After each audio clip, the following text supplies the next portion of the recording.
قریب بھی نہ جاؤ. بولیے زنا کے حالانکہ قریب جانا تو برائی نہیں ہے, برائی تو ہے زنا کرنا, پر جو قریب جائے گا وہی کرے گا نا, اس لیے منع کر دیا کہ قریب بھی نہ جاؤ گے نہ کام بنے گا.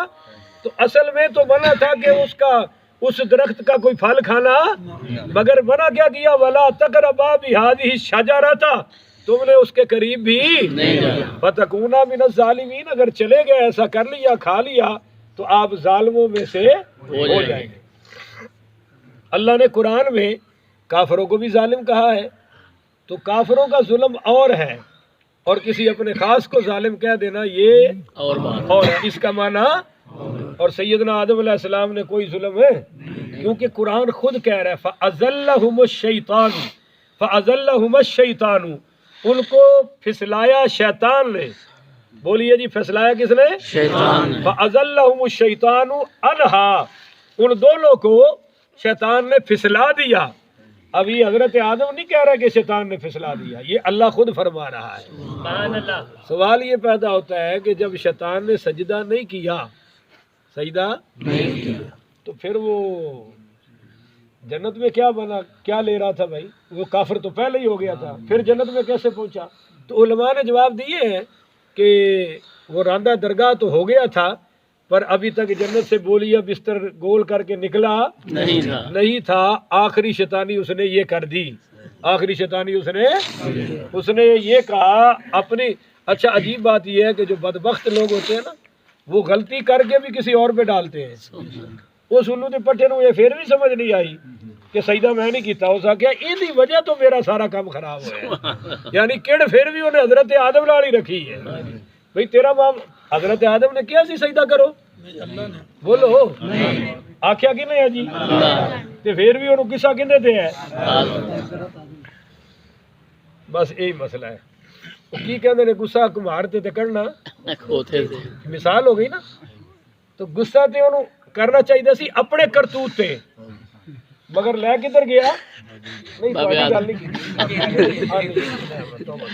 ایک مثال ہے, معافی چاہنا میں قرآن تے بیٹھا, میں تواڈے وال نہیں کردا.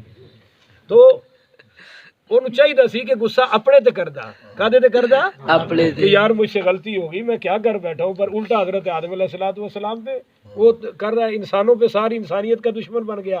بہرحال دوسرا کہا کہ وہ دروازے پر آتا تھا, کہاں آتا تھا, اور آدم علیہ السلام کو آ کر اس نے یقین کرایا. سورہ اعراف میں آ رہا ہے کہ اس نے آ کر پتہ کیا کہا, اس نے قسمیں اٹھائی. بولیے اس نے کیا کہی جی؟ قسمیں اٹھا کر وقاسمہما, قسمیں اٹھائیں اور کیا کہا, انی لکما لمن الناصحین, جناب میں تمہارا بڑا خیر خواہ ہوں, میں تمہارا بڑا خیر خواہ ہوں. پتہ چلا کہ ہر قسمیں اٹھانے والا بندہ سچا نہیں ہوتا. اس نے قسمیں تو اٹھائی, تو بہرحال وہ اس نے ڈال دیا. اس نے کہا, سورہ اعراف میں آ رہا ہے, اس نے کہا جی یہ کیوں منع کیا ہے تمہیں؟ اس لیے منع کیا کہ اگر تم نے کھا لیا تو تم فرشتوں کی طرح دائمی اور ابدی جنتی ہو جاؤ گے, پھر تمہیں کوئی نکال سکتا. اگر تم نے یہ نہ کھایا تو تمہیں خلیفہ بنانا ہے, تو خلیفہ تو تم دنیا میں بنو گے. قالو, اللہ تعالیٰ نے کیا فرمایا تھا, انی جاعل فی الارض خلیفہ, خلیفہ کہاں بنانا ہے؟ زمین پر. زمین پر. اس نے کہا اگر نہ کھاؤ گے تو جاؤ گے زمین پر, اگر کھا لو گے تو ہمیشہ جنت میں رہو گے. اے آدم اب تم سوچو, تمہیں خدا کا قرب چاہیے یا زمین چاہیے؟ بابا جی تے جے سوچن ڈے سن تے اما جی پھر ٹر پئی. اما جی تے جدو اما ٹر پوے بابا پھر کھڑوندا. بابے دی سب تو کہن نو تے بابا انجن ہوندا ہے, پر حقیقت انجن اما ہی ہوندی ہے. جدھر اما ٹر پے بابا کھڑوندا کوئی نہیں. اما جی پہلے چلی گئی اور بابا جی پیچھے آ گئے. ہائے ہائے ہائے, میرے نبی پاک پڑھیے صلی اللہ علیہ وآلہ وسلم نے فرمایا کہ اگر بنی اسرائیل والے گوشت کو سٹور نہ کرتے تو قیامت تک گوشت نے خراب ہونا ہی نہیں تھا, گوشت نے خراب.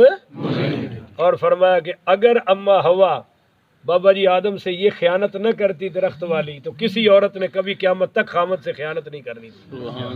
تو جدو ماں ہی کر چھڑی تے ساڑی والیاں تے انشاءاللہ صاحب ہی نہیں لیندیاں, تو 5 منٹ لیندیاں نے ਕਿਤੇ ਤਵੀਜ਼ ਲੈਣ ਜਾਣਾ ਹੋਵੇ ਦਮ ਕਰਾਓ ਅੱਗੋਂ ਅਗਲਾ ਭਾਵੇਂ ਉਹਨੂੰ ਦਾ ਬੱਠਾ ਹੋਵੇ ਕਹਿਣਗੇ ਨਹੀਂ ਬੜਾ ਕਰਨੀ ਆ ਜੀ ਹਾਂ ਕੋਈ ਵੀ ਹੋਵੇ ਅਗਲਾ ਭਾਵੇਂ ਪੰਜਾ ਲਾ ਕੇ ਬੈਠਾ ਹੋਵੇ ਤਕਦੀਰ ਦਾ ਹਾਲ ਦੱਸਣ ਵਾਲਾ ਬੰਦਾ ਜੁੱਤੀ ਰੱਖ ਕੇ ਪੁੱਛੇ ਜੀ ਮੈਂ ਤੁਹਾਡੇ ਤੇ ਮਾਰਨੀ ਹੈ ਕਿ ਨਹੀਂ ਮਾਰਨੀ ਜੇ ਆਖੇ ਨਹੀਂ ਮਾਰਨੀ ਤੇ ਠੋਕ ਛੱਡੋ ਇਹ ਸਭ ਫਰਾਡੀਏ ਨੇ ਔਰ ਇਹਨਾਂ ਦਾ ਸਾਰਾ ਕੰਮ ਹੈ ਬੀਬੀਆਂ ਨਾਲ ਚੱਲ ਰਿਹਾ ਬੰਦੇ ਤੇ ਫਿਰ ਵੀ ਅੱਲਾਹ ਤਾਲਾ ਨੇ ਸਮਝ ਦਿੱਤੀ ਇਹ ਦੁਨੀਆ 'ਚ ਉੱਠਣ ਬੈਠ ਬਹਰਹਾਲ ਅੰਮਾ ਜੀ ਟੁਰ ਪਈਆਂ ਤੇ ਬਾਬਾ ਜੀ ਵੀ ਉਹ ਖਾ ਲਿਆ ਹੁਣ ਜ਼ਰਾ ਅਗਲੀ ਸੁਣੋ ਜੀ فَأَخْرَجَهُمَا مِمَّا كَانَ فِيهِ ਅੱਲਾਹ ਨੇ ਫਰਮਾਇਆ ਉਸੇ ਵਕਤ ਜਦੋਂ ਉਹਨਾਂ ਨੇ ਖਾ ਲਿਆ ਤੇ ਫਿਰ ਉਹਨਾਂ ਦੋਵਾਂ ਨੂੰ ਉਥੋਂ ਕੱਢ ਦਿੱਤਾ ਗਿਆ ਬੋਲੇ ਜੀ ਉਥੋਂ وَقُلْنَا اهْبِطُوا ਔਰ ਅੱਲਾਹ ਨੇ ਫਰਮਾਇਆ ਕਿ ਉਤਰੋ ਤੁਸੀਂ ਇੱਥੋਂ کی فرمایا اے اترو دسن رہے ہیں کہ جنت اتلی سی بولیے جنت اوپر والی تھی اور فرمایا وَقُلْنَا اهْبِطُوا اترو اور آگے فرمایا کہ وَقُلْنَا اهْبِطُوا بَعْضُكُمْ لِبَعْضٍ عَدُوٌّ اب بعض تم میں سے بعض کے دشمن ہوں گے بعض تم میں سے بعض کے پہلا دشمن تو یہی ہے جو تمہیں نکلانے کا سبب بن رہا ہے جس نے تمہیں پھسلایا ہے اور دوسرا تم آپس میں بھی ایک دوسرے کے دشمن رہو گے جیسے کہ ہمارے پاکستان میں ہو رہا ہے بلکہ پوری دنیا میں ہو رہا ہے ملک ملکوں کے دشمن ہے خاندان ہے خاندانوں کے دشمن ہے افراد افرادوں کے دشمن ہے جماعتیں جماعتوں کی دشمن ہے مذہب مذہب والوں کے دشمن ہے مسلک مسلک والوں کے دشمن ہے آگے بہت تک چلی گئی فرمایا وَلَكُمْ فِي الْأَرْضِ مُسْتَقَرٌّ تمہارے لیے زمین میں ایک مدت تک ٹکانا ہوگا وَمَتَاعٌ إِلَىٰ حِينٍ اور فائدہ ہے ایک مدت تک بولیے فائدہ ہے وَلَكُمْ فِي الْأَرْضِ مُسْتَقَرٌّ تمہارے لیے زمین میں ٹکانا ہے اور وَمَتَاعٌ إِلَىٰ حِينٍ اور تمہارے لیے ایک حد تک ایک مقررہ مدت تک اس میں فائدہ ہے